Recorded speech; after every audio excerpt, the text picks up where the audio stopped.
Gentlemen, recently I've gotten some question as to why I seem to always have, or at least recently, this perpetual scratch beside my nose.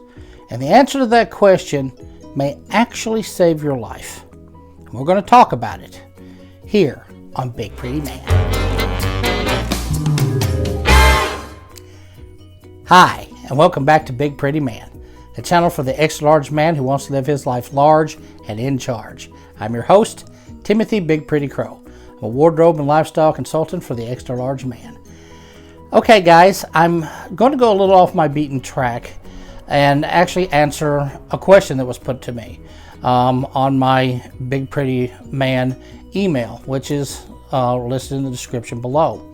I had a person, actually two, ask me, Big Pretty, what's up with that little scratch or abrasion mark right beside of your nose? It's been popping up a lot lately. And I thought, when I read this question, I'm like, you know what? This is a good opportunity to talk about something that's very important and affects the lives of a lot of extra large men and a lot of other people as well, not even those who are overweight or obese. And that is sleep apnea. And the reason I have this mark on my face is because of this. This mask. And this is a C-Pap mask. And it's designed to fit over my nose and to blow air up through my my nasal passages to keep the back of my throat open, so that it doesn't close off. And this particular mask, if you may notice, it's got a small wear mark here, and it's causing the this gel material inside to actually rub on my face. So this is basically an irritation mark, and that's telling me it's time to get a new mask. So that's what's causing it. However, even with that, this small abrasion is small inconvenience, which is mostly cosmetic. It's still very much worth wearing it when I think about what could happen if I didn't. Now, sleep apnea, for those of you who may not have heard of it, is a condition by which when you sleep, your airway relaxes in the back of your throat. This fatty tissue on the back of the muscles of your throat cause your throat to relax and close off, sometimes also with the tongue pushing down on it as well. That causes when you can breathe in, but a lot of times you have problems breathing out. It disrupts your breathing while you're sleeping. Now, usually it comes about by when you're laying there, you'll breathe in, and it's kind of the effect of what looks like holding your breath. So it's like you breathe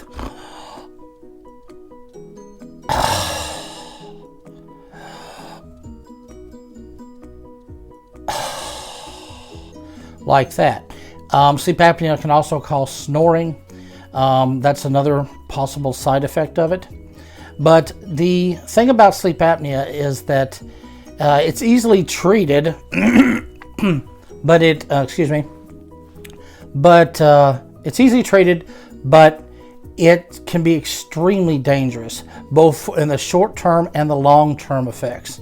And this is a problem now that is not rare.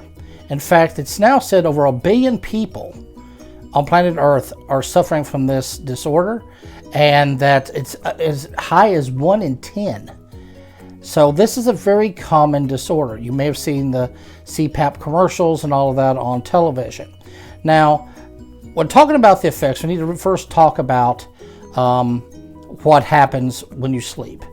When you sleep, it's a kind of a beautiful body hocus pocus. And I got that line from Nightmare on Elm Street for those into the movie trivia.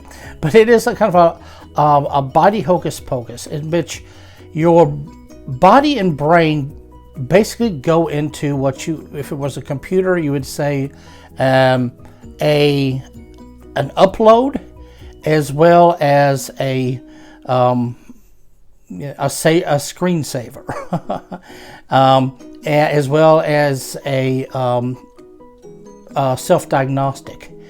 When you go to sleep and your conscious brain is kind of shut down, and it's and then you slip into a deeper sleep, into like stage 2 sleep. But at that point, your breathing, your automated system kicks in, and it goes into kind of automatic pilot. Your breathing becomes very rhythmic. Your heartbeat lowers. Your breathing actually becomes more shallow and lowers. It gets into more of a rhythm. Your blood pressure lowers. And you start losing body heat. Your body starts actually chilling itself down. And in your brain, well, your conscious brain is basically kind of shut down or put into, as I said, a screensaver. And your subconscious brain goes to work, and it starts doing some very important things during this shutdown. And it starts sorting through your memories, changing short-term memories into long-term memories. It's sifting through what it needs to save and what it needs to reject. Also, because your subconscious mind is now more working and the conscious mind is out, it starts to kind of de-stress itself. You go into different types of brain waves. Where brain waves are actually lower with bursts, and in those bursts, at this time your brain's kind of sorting through a lot of stresses. It's going through a lot of material, and it's basically kind of giving a lot of relief to the brain. You enter into this, especially when you go into REM sleep. In REM sleep, your brain is like sorting a lot of things out, and a lot of things that we don't even quite completely understand. But it is an essential part of our health. Your brain needs this break. Your body needs this break. Without it, it can be fatal in the long run. Now, when you have sleep apnea, what happens is, because you're not breathing correctly, when you sink down into stage 2, where you stay about 45% of the time, and then you go into REM sleep, which you about 20% of the time, and then you kind of move back and forth. Well, when you have sleep apnea and you can't breathe, what happens is your brain kind of wakes your body up. Even maybe not completely up into like the first levels of sleep, but then it has to start that whole cycle over again of dipping way down and then coming back up to like a REM sleep level. And it does that in this cycle. With this disruption of breathing and this breathing problem, your brain has to keep trying to restart itself into this cycle. And the result is you end up not getting the proper amount of sleep and the proper amount of rest, and even more importantly, the proper amount of REM sleep that you need to function. The results of this, well, one, you end up feeling very fatigued and tired through the day. You end up, it can actually affect your blood pressure. It can affect your heart rhythm over the long terms. It can affect your memory and your concentration, and and that's all just in the small term. In the long terms, yes, it can affect your blood pressure. It can affect your heart rate, and even more than that, your brain is constantly being revved and not being given that chance to idle and rest. So therefore, it's doubling up on your brain, and there is a connection between Alzheimer's and sleep apnea. It's been found that if you have sleep apnea, I think it's like 30% more likely that you'll develop Alzheimer's later on, because it's just a neurological overload. So this is a very serious condition. It can also bring on strokes, lead to heart attacks later on, aneurysms. You're just stressing your brain out. So this is, like I said, this is a very serious problem. And if you have this condition, you need to have it addressed. Now, the signs of sleep apnea, of course, in the daytime is if you are falling asleep really easy. If you sit down anytime, you start napping off, no matter how much you slept the night before. When you wake up, you feel tired and you don't feel rested. When you you having trouble concentrating, mood swings. That's another big part of it. In fact, in my case, now got diagnosed with sleep apnea in 1999. I've been wearing the C-Pap machine ever since. But before that, I was having pretty bad mood swings, a lack of energy, sometimes I get hyped up, but most of the time. And originally it was diagnosed as a form of bipolarism. However, one particular doctor started looking at my pattern, and he's like, you don't fit bipolarism. He said, I suspect sleep apnea. He sent for me for the test. Sure enough, I had sleep apnea, pretty severe, medial severe version of it. Put me on the C-Pap, and my mood straightened right out within a week or two. Why? Because now my brain was getting some rest. So those symptoms of wanting to nod off and sleep during the day, being overtired, having trouble concentrating, waking up feeling like you haven't rested, feeling tired when you wake up, all of those could be symptoms of sleep apnea. Now, but the most determinative symptom is if you are holding your breath at night. Now, snoring is another one, but people often snore for different reasons. But if you're holding your breath in your sleep, you most likely have sleep apnea. Now, the way to check this, the easiest, is if you, of course, have a significant other that sleeps with you. Ask them first if they've never noticed you holding your breath when you sleep. And if not, ask them to kind of check on you for a couple of nights and see, maybe wake themselves up to check and see just to watch you breathe for a little while. If not, if you don't have that, well, use what I'm using now. It's worth it. Get you a camera, put your memory thing in, and record yourself, even if it just sit it for a couple of hours, and then rewind it and see if you're holding your breath. If you were doing what I was demonstrated earlier, you need to call your doctor. Tell him that the symptoms you're having, that you've been told you're holding your breath in your sleep, and that you want a sleep study. They'll send you to a sleep study clinic. They'll hook all these wires on you. You'll look like a Borg. I'm telling you, I did. And with cameras all the way around and monitoring you, and they will determine if you have sleep apnea. Now, if you do turn out to have sleep apnea, there are a couple of remedies for it. One would be that of course, the machine, the C-Pap machine. The C-Pap machine, it's just basically a air pump that pumps air up in your nose. Your doctor will determine what PSI pressure that you need from the study, and it will either goes over your nose or over your mouth and nose, and it'll keep that airway open while you sleep.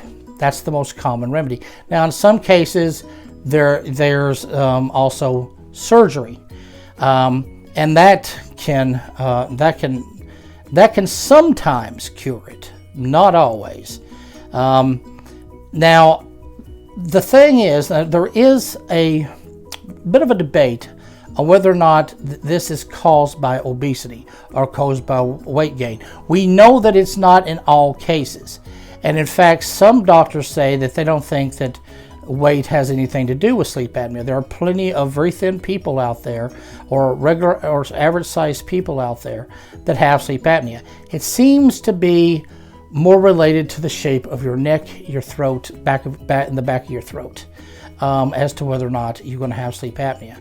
For instance, with me, I actually lost, back in the early 2000s, I think it was 2005, I lost quite a bit of weight. It was the second time I'd done that. And I'd already been on the C-Pap now for like 6-7 years. So I was due for a sleep study. You have to do them about every 2 years. And I got the sleep study, and I asked the doctor, because I had really thinned down, and I said, do I still need it? He's like, oh yeah. He said, with the shape of your throat, you're going to always need it.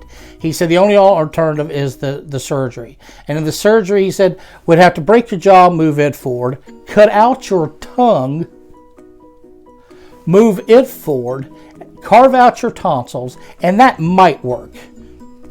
I'm like, I'll just use the machine. So I'm on that machine for life. You're not cutting my tongue out. And you're not moving my tongue, you ain't moving anything I got in my mouth. Oh no. So I'm on the machine for life. But I have known people that got the surgery. I actually knew a gentleman that got the surgery and it didn't work. Yeah. So, it's something that you definitely need to get checked out, especially if you are a bigger man, because like I said, this in the long term could be fatal. It could lead to a heart attack. It could lead to a stroke. It could lead to an aneurysm. It could lead to Alzheimer's.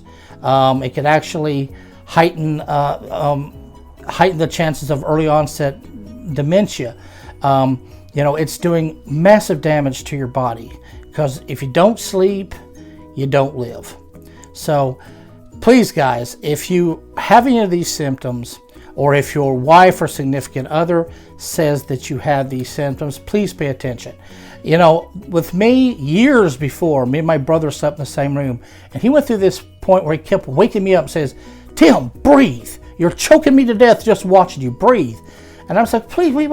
I didn't even connect that there was something going on. I thought he was just being a pest, or dreaming something. I wish I'd have listened. That would have saved me a few more years. So definitely check this out. If you have any of those symptoms, get to your doctor, get a sleep study, because when you get a good night's sleep, it helps you stay pretty.